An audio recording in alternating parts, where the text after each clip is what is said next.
বিসমিল্লাহির রহমানির রহিম। রহমান রহিম আল্লাহ তাআলার নামে। আসসালামু আলাইকুম রহমতুল্লাহ। কেমন আছেন আপনারা সবাই? নতুন আরেকটি ভিডিওতে আবারও আপনাদেরকে স্বাগত জানাচ্ছি। আজকে আমার মনটা একটু খারাপ, কারণ আমার মেয়েটা অসুস্থ। আসলে বাচ্চারা অসুস্থ থাকলে তো মা বাবা সবারই মন খারাপ থাকে, বিশেষ করে মায়েদের মনটা অনেক বেশি খারাপ থাকে। তো তারপরেও যেহেতু ভিডিওটা করা ছিল, তো এই কারণে ভয়েসটা দিচ্ছি, দিয়ে তারপরে ভিডিওটা দিব। আর এখানে আজকে আমি ডাঁটা শাক নিয়ে নিয়েছি। তো এই ডাঁটা শাকটা খেতে অসাধারণ লাগে, আর রেসিপিটা আপনাদের জন্য শেয়ার করছি। তো আপনাদের কাছে কেমন লাগলো তো আপনারা কমেন্ট করে জানাবেন। তো এখানে আমি ডাঁটা শাকগুলো ভালোভাবে পরিষ্কার করে বেছে ধুয়ে নিয়েছি। তো আমি সবসময় শাক ধুয়ে কাটি, কারণ না হলে ভিটামিনটা চলে যায়। তো শাকগুলো আমি ভালোভাবে ধুয়ে এভাবে একটু বড় বড় করে কেটে নিয়েছি। তো এভাবে একটু বড় বড় করে কেটে তারপরে তো এখানে আমি পেঁয়াজ কুচি করে নিয়েছি। তারপরে আমি এখানে কাঁচামরিচ ফালি করে নিয়েছি, আর রসুন ছুলে নিয়েছি কিছু। এগুলো দেশীয় রসুন, তো কিছু রসুনের কোয়া আমি ছুলে নিয়েছি। আর এখন আমি শাকটা বসিয়ে দেব। তো আমি কড়াইতে শাকগুলো দিয়ে দিচ্ছি।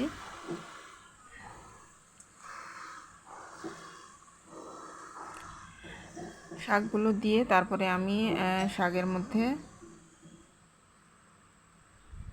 আরও যা যা দিব, তো এখানে আমি শাকের মধ্যে কিছু কাঁচামরিচ ফালি দিয়ে দিচ্ছি।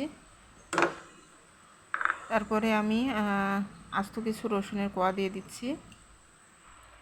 তারপরে আমি অল্প করে একটু পেঁয়াজ কুচিও দিয়ে দিচ্ছি। সিদ্ধ করার সময় আমি হালকা পাতলা একটু এগুলো দিয়ে দিলাম, তারপরে লবণ দিয়ে দিচ্ছি। তো পেঁয়াজ রসুন মরিচ এগুলো দিয়ে সিদ্ধ করলে শাকটা খেতে ভালো লাগে। আর সিদ্ধ হওয়ার জন্য আমি সামান্য পানি দিয়ে দিলাম। এখন আমি ঢাকনা দিয়ে ঢেকে সিদ্ধ হওয়ার জন্য রেখে দেব।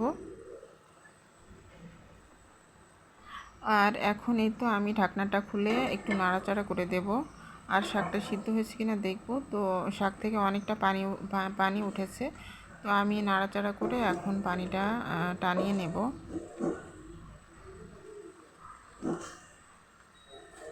তো আসলে আমার মেয়েটার অনেক বেশি জ্বর উঠে যাচ্ছে, মানে 104 ডিগ্রির উপরে জ্বর উঠে যায়। তারপরে ওষুধ খাওয়ানোর পরে দেখা যায় যে 2-3 ঘন্টা পরে আবারও জ্বর উঠে আসে। তো আসলে কি যে একটা সমস্যা বাচ্চারা। আর এখন প্রচণ্ড বৃষ্টির দিন, আর সেই সাথে ওর ঠান্ডাও আছে, অনেক বেশি ঠান্ডাও লেগেছে।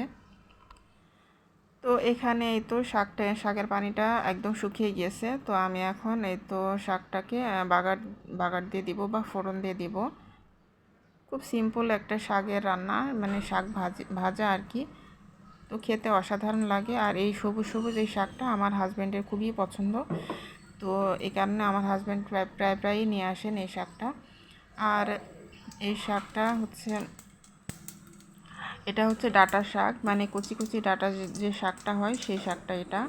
তো আমি কড়াইতে সরিষার তেল দিয়ে তারপরে একটু জিরা ফোড়ন দিয়ে দিলাম। আর এখন আমি রসুনের কোয়া দিচ্ছি।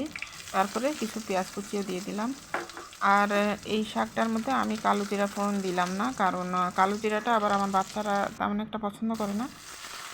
তো যদিও বা কালো জিরাটা স্বাস্থ্যের জন্য খুবই ভালো, তো আমি অন্যান্য সবজিতে কালো জিরাটা ফোড়ন দিই, কিন্তু শাকের মধ্যে দিই না, যেহেতু শাকটা বাচ্চারাও খায়।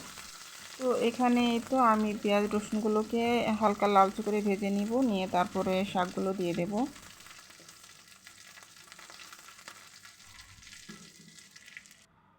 আর এই তো এই পর্যায়ে আমি একটা আস্ত শুকনা মরিচ দিয়ে দিলাম। আসলে শুকনা মরিচটা প্রথমে দেওয়া দরকার ছিল, কিন্তু আমার মনে ছিল না, তো আমি এখনই দিয়ে দিলাম। আর এখন এই তো আমি শাকগুলো এখন দিয়ে দিচ্ছি। তো শাকগুলো দিয়ে তারপরে আমি নাড়াচাড়া করে খুব সুন্দর করে ভেজে নেব। বেশ কিছুক্ষণ সময় নিয়ে আমি শাকগুলো ভেজে নেব। তো পেঁয়াজ রসুন আর শাক একসাথে করে আমি বেশ কিছুক্ষণ নাড়াচাড়া করে ভেজে নেব। আর শাকের যে পানি পানি একটা ভাব আছে সেটা যখন শুকিয়ে আসবে তখনই আমি নামিয়ে ফেলবো। আর নামানোর আগে লবণটা একটু চেখে দেখবো, দেখে তারপরে নামিয়ে ফেলবো। আর আমরা যেহেতু মানে যে আলাদা যে লবণটা মানে কাঁচা যে লবণটা সেটা আমরা খাই না। আমরা তরকারির মধ্যে একটু মানে আমি ব্যালেন্স করে লবণটা দিই যাতে করে ভাতের সাথে লবণটা ঠিক হয়, বাড়তি কোনো লবণ খেতে না হয়, কারণ কাঁচা লবণটা আবার খাওয়াটা ঠিক না। আর এমনিতে আমার হাজব্যান্ডের যেহেতু একটু মানে হাই প্রেশার আছে, তো এই কারণে কাঁচা লবণটা আমাদের মানে খাওয়া হয় না। তো যাই হোক, এখানে তো আমি শাক ভাজিটা করে নিয়েছি,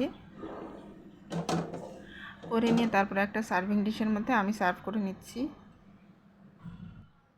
আর এই তো আমি সার্ভিং ডিশে সার্ভ করে নিয়েছি। তো দেখতেই পাচ্ছেন কতটা সুন্দর হয়েছে, শাকের কালারটা কিন্তু অসাধারণ হয়েছে আর খেতেও দুর্দান্ত হয়েছিল। আর বেশি করে রসুন পেঁয়াজ এগুলো দিয়ে শাক ভাজিটা যদি করা হয় তাহলে কিন্তু খেতে অসাধারণ লাগে। আর এই তো দেশীয় যে রসুনের কোয়া, এগুলোতে অনেক বেশি ফ্লেভার থাকে, খুবই মজার এগুলো। তো এই রসুনের আচার তৈরি করলেও কিন্তু খেতে খুবই ভালো লাগে। তো আমার ইচ্ছা আছে আচার তৈরি করার, দেখি কি করি। তো আরও রান্না করেছিলাম দুপুরবেলা, এখানে তো মুরগির মাংস আলু দিয়ে। তো এটা তো আমাদের বাসায় রাখতেই হয়, পাঙ্গাস মাছ না হলে মুরগির মাংস, বাচ্চাদের জন্য যে কোনো একটা কিছু রাখতেই হয়, কারণ না হলে বাচ্চারা দেখা যায় যে খেতে চায় না। আর ওদের পাঙ্গাস মাছটাও অনেক পছন্দ। তো আজকের মতো এখান থেকেই বিদায়, আল্লাহ হাফেজ।